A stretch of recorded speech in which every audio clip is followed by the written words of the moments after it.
BYD a vendu 2,26 millions de véhicules électriques purs en 2025. Tesla, seulement 1,64 million. Pour la première fois de l'histoire, un constructeur chinois dépasse Tesla sur les voitures 100% électriques, année civile complète. Et pourtant, en 2011, quand Bloomberg demande à Elon Musk s'il considère BYD comme un concurrent, il éclate de rire à l'écran. « Vous avez vu leur voiture ?» lance-t-il, avant d'ajouter que la technologie est faible et que l'entreprise a de sérieux problèmes chez elle, en Chine. Musk, en 2024, reconnaîtra publiquement que les voitures BYD sont tout à fait compétitives. Entre les deux, Berkshire Hathaway a transformé 231,7 millions de dollars investis en 2008 en un pic proche de 9 milliards en 2022, avant de sortir totalement du capital en septembre 2025, avec environ 7 milliards de bénéfices, un multiple de 30.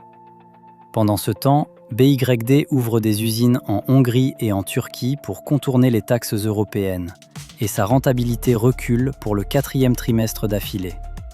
Comment une usine de batterie dont Musk lui-même se moquait est-elle devenue le premier constructeur à dépasser Tesla? Et qu'est-ce que Buffett a réellement anticipé? Et qu'est-ce qui n'est qu'un mythe construit après coup? Je vais vous montrer précisément en quoi Buffett et Munger ont cru en 2008, ce qui s'est vérifié à la lettre, et ce qui relève de la légende. Parce que la réponse en dit plus long sur l'avenir du marché électrique que sur BYD elle-même. D'ailleurs, avant qu'on avance, selon vous, si une voiture coûte 2 fois moins cher que Tesla avec une technologie comparable, mais qu'elle vient d'une entreprise critiquée pour ses conditions de travail et dépendante des subventions d'État, est-ce que ça change votre décision d'achat ou pas du tout? Dites-le en commentaire maintenant, avant la fin de la vidéo. On comparera vos réponses avec la mienne tout à l'heure. Et si le sujet vous intéresse, un pouce bleu aide énormément la chaîne. Revenons en septembre 2008. Berkshire Hathaway, via sa filiale Mid-American Energy, achète 225 millions d'actions BYD à 8 $ hongkongais pièce, soit 1,8 milliard de dollars hongkongais, environ 231,7 millions de dollars, pour près de 10% du capital. L'idée ne vient pas de Warren Buffett lui-même, mais de son associé Charlie Munger, qui pousse le dossier avec une insistance rare. Avant de signer quoi que ce soit, Berkshire envoie David Sokol, alors patron de Mid-American Energy, directement à Shenzhen. Sokol marche dans les ateliers de BYD, observe les chaînes, pose des questions. Un audit sur le terrain, pas sur tableur. Il entrera ensuite au conseil d'administration de l'entreprise. En 2009, dans une interview à Fortune, Munger décrira le fondateur Wang Chuanfu comme une combinaison de Thomas Edison et de Jack Welch, l'inventeur et le gestionnaire industriel réunis dans un seul homme. Ce qui rend cette décision presque incompréhensible pour l'époque, c'est le profil même de Buffett. L'homme qui a bâti sa fortune en évitant systématiquement la technologie, qui répète depuis des décennies qu'il n'investit que dans ce qu'il comprend, se retrouve à parier sur un fabricant de batteries au nickel-cadmium devenu constructeur automobile en Chine sans la moindre notoriété en Occident. Pas de marque connue, pas de garantie occidentale, pas de secteur familier. Juste un homme que Munger et Sokol ont vu de leurs propres yeux, dans une usine de Shenzhen que personne, à Omaha, n'aurait su placer sur une carte. Alors la vraie question demeure, qu'est-ce que ces deux hommes ont vu dans cette usine que le reste du monde a mis 15 ans à comprendre? À l'automne 2008, Charlie Munger et David Sokol ne signent pas un chèque pour une marque automobile. Ils signent pour un homme qui a déjà construit, 2 fois, une industrie à partir de rien. Pour comprendre ce pari, il faut remonter 13 ans en arrière, à Shenzhen, en 1995. Wang Chuanfu fonde Shenzhen BYD Battery Company avec 2,5 millions de yuan, une somme dérisoire, et se met à fabriquer des batteries au nickel-cadmium. Pas de voiture à l'horizon, pas de design, juste de la chimie industrielle, à une échelle qui semble alors modeste. Ce qui frappe, moi, quand je regarde cette période, c'est la vitesse d'exécution. En quelques années, BYD passe du statut d'atelier régional à celui de l'un des plus grands fabricants mondiaux de batteries pour téléphones portables, au tout début des années 2000. Concrètement, ça veut dire des lignes de production capables de tenir la cadence des géants asiatiques de l'électronique, avec une rigueur d'ingénierie qui n'a rien d'accessoire. On ne parle pas d'un artisan qui a eu de la chance. On parle d'un industriel qui a compris, très tôt, que la fiabilité chimique d'une cellule se joue au millimètre. En juillet 2002, cette réussite prend une forme officielle. BYD entre en bourse à Hong Kong et lève 1,6 milliard de dollars hongkongais. Pour une entreprise chinoise de batterie née 7 ans plus tôt dans un atelier, c'est une validation énorme. Ça signifie que des investisseurs institutionnels, pas seulement des ingénieurs enthousiastes, mettent de l'argent réel sur la table de gestion de Wang Chuanfu. L'introduction en bourse donne à BYD des moyens financiers qu'elle n'avait jamais eus. Et c'est précisément ce capital frais qui va permettre le mouvement suivant. Un mouvement que presque personne, à l'époque, ne voit venir. En janvier 2003, 6 mois à peine après son IPO, BYD rachète 77% de Xi'an Qinchuan Automobile, un constructeur automobile chinois en faillite, pour 269 millions de dollars hongkongais via une transaction avec le groupe d'État Norinco. Sur le papier, ça n'a aucun sens industriel classique. Un fabricant de batteries qui rachète une usine automobile morte, ce n'est pas comme ça qu'on entre dans l'automobile, en théorie. On lance une marque, on recrute des designers, on construit une identité. BYD fait exactement l'inverse. Et c'est là, à mon avis, que se joue toute la singularité de cette entrée en scène. Wang Chuanfu n'arrive pas dans l'automobile par la carrosserie, il y arrive par la cellule électrochimique. Sa conviction, implicite dans chacune de ses décisions de cette décennie, c'est que la voiture électrique de demain se gagnera dans le laboratoire de chimie des matériaux, pas dans le bureau des stylistes. Cette logique-là, en 2003, personne ne la prend vraiment au sérieux. Elle paraît presque naïve, venue d'un fabricant de piles qui se prend pour un constructeur. C'est exactement ce chemin, atypique et méthodique à la fois, que Munger et Sokol vont scruter 5 ans plus tard. Quand Sokol visite les usines de Shenzhen en personne avant la signature de 2008, il ne vérifie pas une gamme de véhicules séduisante. Il vérifie une discipline industrielle. Est-ce que cet homme, qui a déjà bâti de zéro l'un des plus grands fabricants mondiaux de batteries, puis a réussi à absorber et relancer une usine automobile en faillite, possède la structure d'ingénieur capable de refaire ce tour de force une 3e fois à une échelle encore plus grande? Munger appellera ça, en 2009, une combinaison de Thomas Edison et de Jack Welch. Ce n'est pas un compliment marketing, c'est un diagnostic sur une machine humaine et industrielle. Pour vous, si vous suivez cette histoire en pensant à votre prochaine voiture électrique, retenez ceci. L'ADN de BYD n'est pas né dans un studio de design automobile, il est né dans une chaîne de production de cellules. Ça change tout sur la manière dont l'entreprise va, dans les années suivantes, aborder le problème de la batterie embarquée, un avantage silencieux, presque invisible depuis l'extérieur, qui va mettre des années à se révéler. Sauf qu'en 2011, personne, absolument personne dans l'industrie occidentale ne voit cet avantage. Interrogé par Bloomberg sur BYD comme concurrent potentiel de Tesla, Elon Musk éclate de rire. Il demande, presque moqueur, « Vous avez vu leur voiture ?» Il juge le produit peu attrayant, la technologie sans intérêt, et affirme que BYD a de sérieux problèmes chez elle, en Chine. La machine industrielle, construite depuis 1995, vient d'entrer dans l'automobile avec une méthode radicalement différente. Et le marché mondial, lui, n'y voit qu'une curiosité chinoise sans avenir. Ce que faisait vraiment BYD pendant ces années de moquerie, personne ne le regardait. Ce qui m'impressionne le plus dans l'histoire de BYD, ce n'est pas une pub tapageuse ni un logo bien pensé. C'est ce qui se passe derrière les portes des usines de Shenzhen. Près d'1 million de salariés, et parmi eux, 110 000 ingénieurs uniquement dédiés à la recherche et au développement. Autrement dit, une armée d'ingénieurs plus grande que celle de n'importe quel autre constructeur automobile au monde. Quand Munger et Sokol ont visité cette usine en 2008, c'est exactement cette machine-là qu'ils ont vu naître. Pas un designer de carrosserie, mais un empire de la chimie et de l'électronique. Le cœur battant de tout cela, c'est la Blade Battery, une technologie LFP entièrement conçue et fabriquée en interne par BYD. Pas de sous-traitance, pas de licence achetée à un partenaire coréen ou japonais. BYD maîtrise sa batterie, du premier atome au produit fini. Et pour moi, qui suis les évolutions du secteur, c'est précisément ce genre de contrôle total sur la chaîne qui distingue une entreprise qui suit la tendance d'une entreprise qui la fabrique. Pour financer cette ambition, BID a investi plus de 21,9 milliards de dollars cumulés en recherche et développement d'ici le troisième trimestre 2024. Et le rythme s'accélère. Au deuxième trimestre 2024, les dépenses R&D ont bondi de 41,8% en un an seulement. Ce n'est pas un budget qu'on sabre en période difficile. C'est un budget qu'on fait exploser quand on sent qu'on tient quelque chose.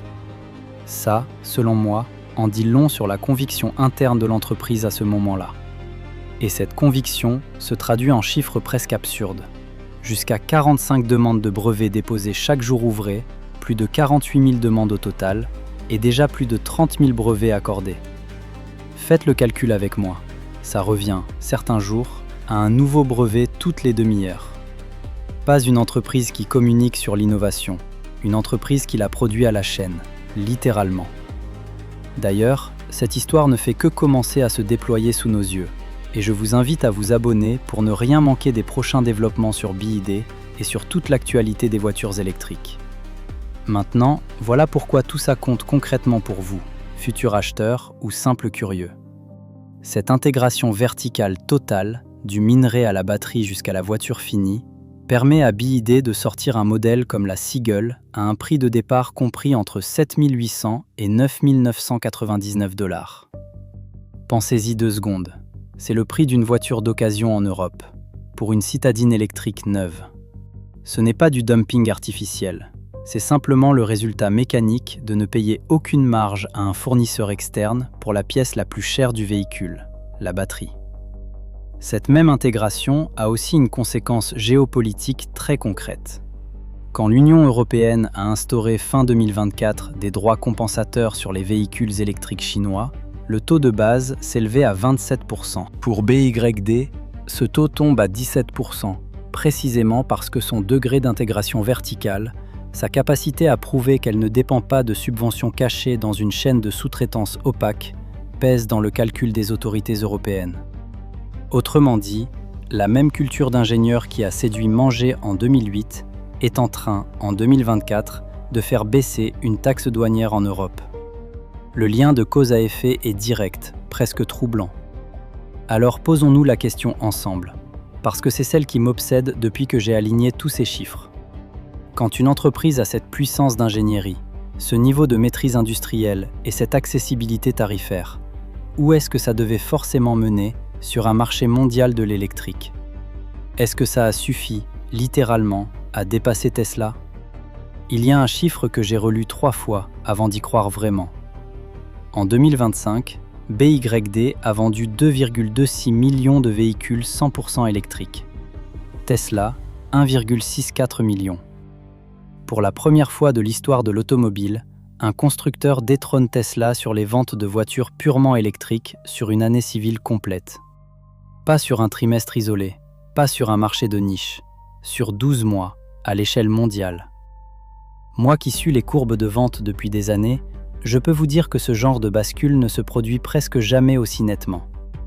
Et si vous pensez que ce sont des chiffres gonflés par un bon début d'année qui s'essouffle ensuite, regardez le dernier trimestre. C'est là que l'écart devient presque brutal. BYD livre 650 811 véhicules électriques entre octobre et décembre, en hausse de 9,3% sur un an. Tesla, sur la même période, en livre 418 227, en baisse de 15,6%. Une courbe qui monte contre une courbe qui descend, au même moment, sur le même marché.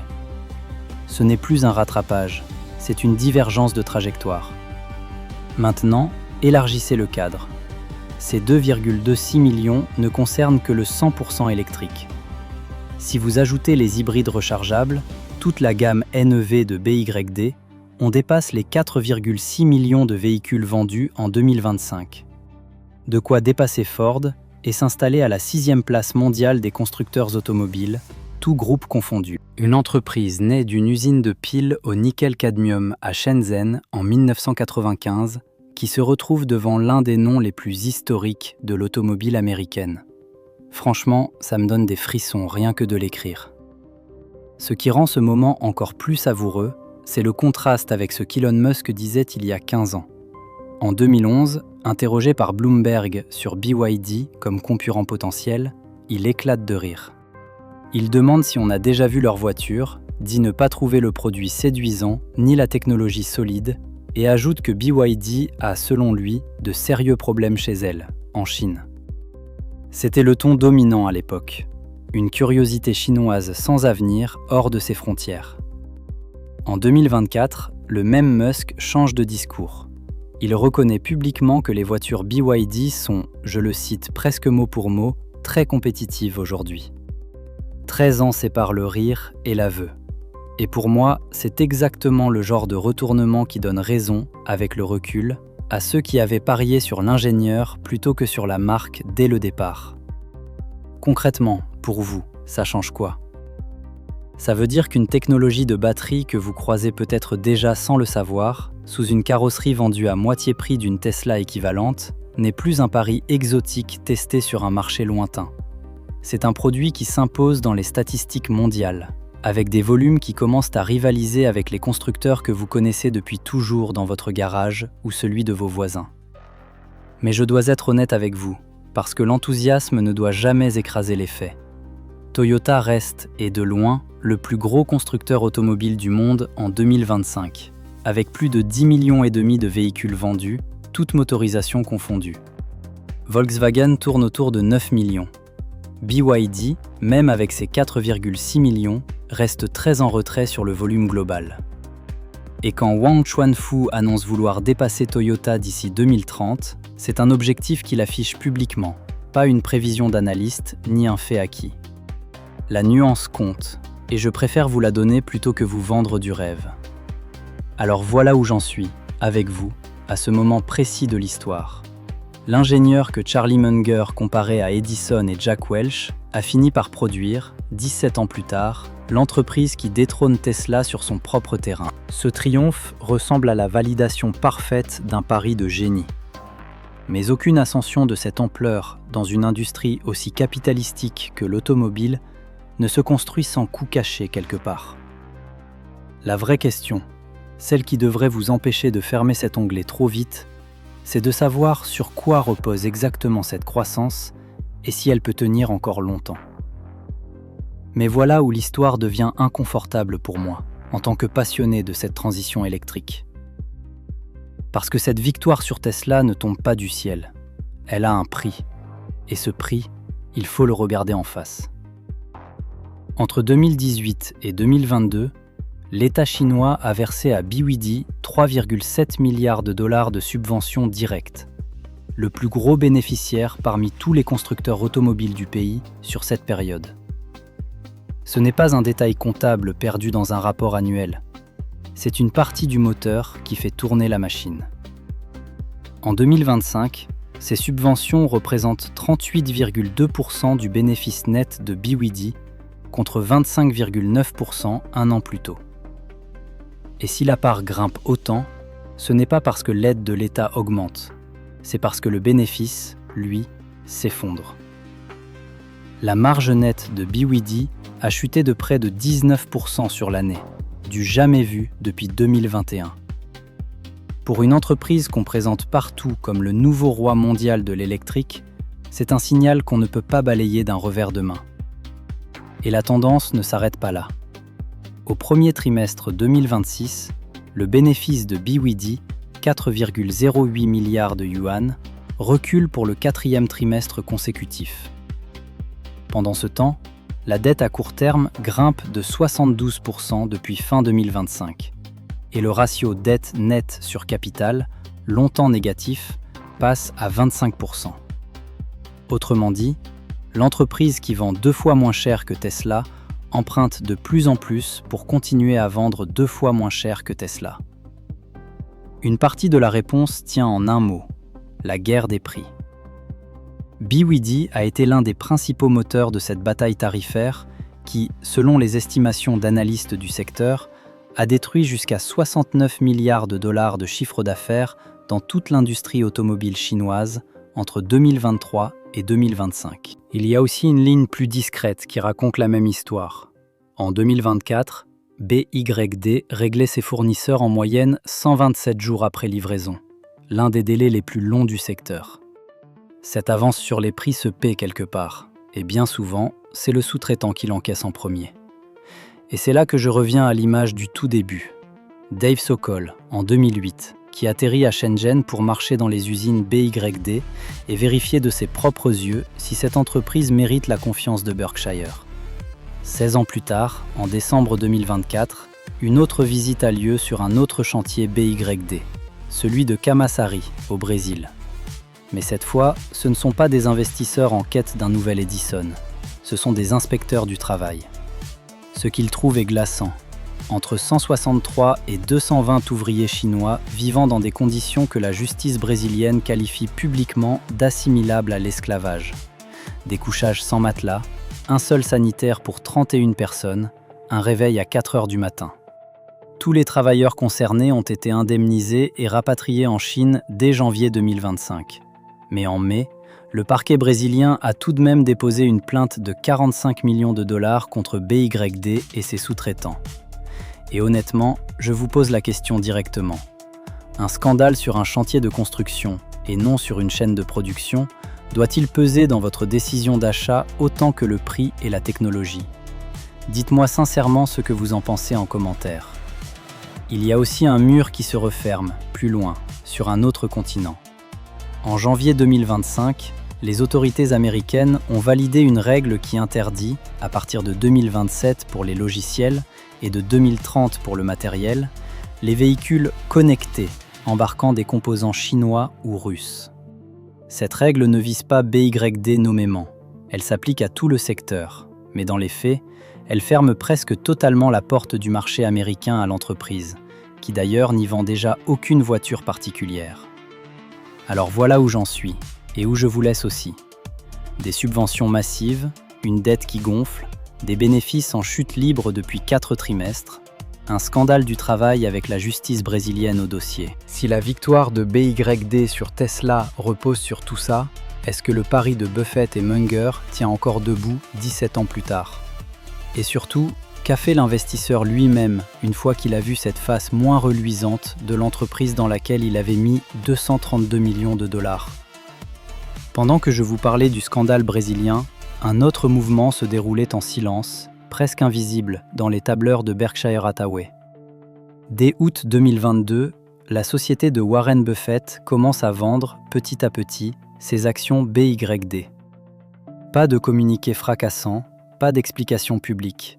Juste des sessions régulières, trimestre après trimestre, qui ressemblent moins à une fuite qu'à un désengagement méthodique. Et c'est là que l'histoire, pour moi, devient encore plus intéressante que la vente elle-même. Regardez les chiffres avec attention, parce qu'ils racontent quelque chose de précis.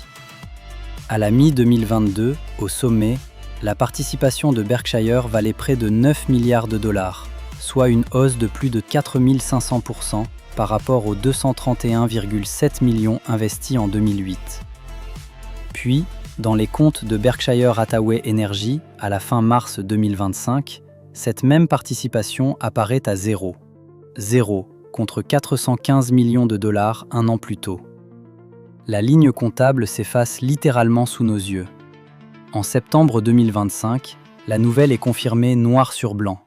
Berkshire Hathaway est sorti complètement du capital de BYD. 17 ans après cette poignée de main à Shenzhen, l'aventure se termine avec un bénéfice estimé à environ 7 milliards de dollars, soit près de 30 fois la mise de départ. 30 fois. Peu d'investissements dans l'histoire de Berkshire ont fait aussi bien, et Charlie Munger lui-même a reconnu n'avoir jamais rien fait d'aussi réussi pour la firme. Alors forcément, la question qui brûle les lèvres, c'est « pourquoi vendre maintenant ?» Juste après le scandale du travail forcé au Brésil ? Juste au moment où les marges de BYD commencent à s'éroder? Honnêtement, je dois vous le dire clairement, aucune source ne révèle le motif de cette sortie. Ni Buffett ni Berkshire n'ont expliqué la décision. Et céder à la tentation d'y voir une perte de confiance, un désaveu silencieux, serait aller plus loin que ce que les faits permettent. On ne sait pas. Point. Ce qui compte à mon avis, c'est de revenir à ce que cette ligne d'investissement a réellement été depuis le début. Ce n'était pas un pari sur Tesla, ni une prédiction que BYD la dépasserait un jour. Personne, en 2008, n'a écrit ça noir sur blanc. C'était un pari sur un homme et sur une machine industrielle. Wang Chuanfu, ses 110 000 ingénieurs en recherche et développement, ses dizaines de milliers de brevets. Et cette machine-là a fini, presque mécaniquement, par produire le dépassement de Tesla en 2025. Le résultat colle au pari initial, mais ce n'est pas ce pari qui l'a annoncé. Et pendant que les commentateurs se demandent pourquoi Berkshire est parti, BYD, elle, continue d'avancer sur le terrain, littéralement. En Hongrie, à Szeged, l'usine de 4 milliards d'euros a démarré sa production d'essais en janvier 2026, avec un peu de retard sur le calendrier initial, mais elle avance. En Turquie, à Manisa, le chantier de 852 millions d'euros va, lui, plus vite que prévu, avec un objectif de plus de 150 000 véhicules produits dès 2027. 2 usines, 2 continents, un seul message. BYD ne construit plus seulement pour la Chine. Et ça, personnellement, ça me parle directement à moi et à vous. Ces véhicules assemblés en Hongrie ou en Turquie échappent aux droits de douane compensatoires que l'Union européenne impose aux importations chinoises. Autrement dit, la voiture technologique et abordable dont on parle depuis le début de cette vidéo, elle ne reste pas coincée en Asie. Elle arrive, concrètement, sur le marché où vous achetez votre prochaine voiture. Ce n'est plus une hypothèse lointaine, c'est une infrastructure en train de se construire, avec des dates et des budgets précis. Alors qu'est-ce qu'il reste, au fond, de cette histoire qui a commencé par un vol de Sokol vers Shenzhen en 2008 ? Il reste la preuve, selon moi, que parier sur l'ingénierie plutôt que sur l'image de marque peut rapporter gros. 30 fois la mise, ce n'est pas un hasard statistique, c'est la conséquence de décennies de brevets et de recherches accumulées. Mais il reste aussi, et il faut le dire avec la même honnêteté, une victoire financée par des subventions, alourdie par une dette en forte hausse et ternie par un scandale du travail bien réel au Brésil. Est-ce que le trend mérite d'être suivi ? Oui, très clairement, à mon avis. La technologie de batterie LFP que BYD maîtrise de bout en bout, sa capacité à produire une voiture électrique pour moins de $10 000, son avance en ingénierie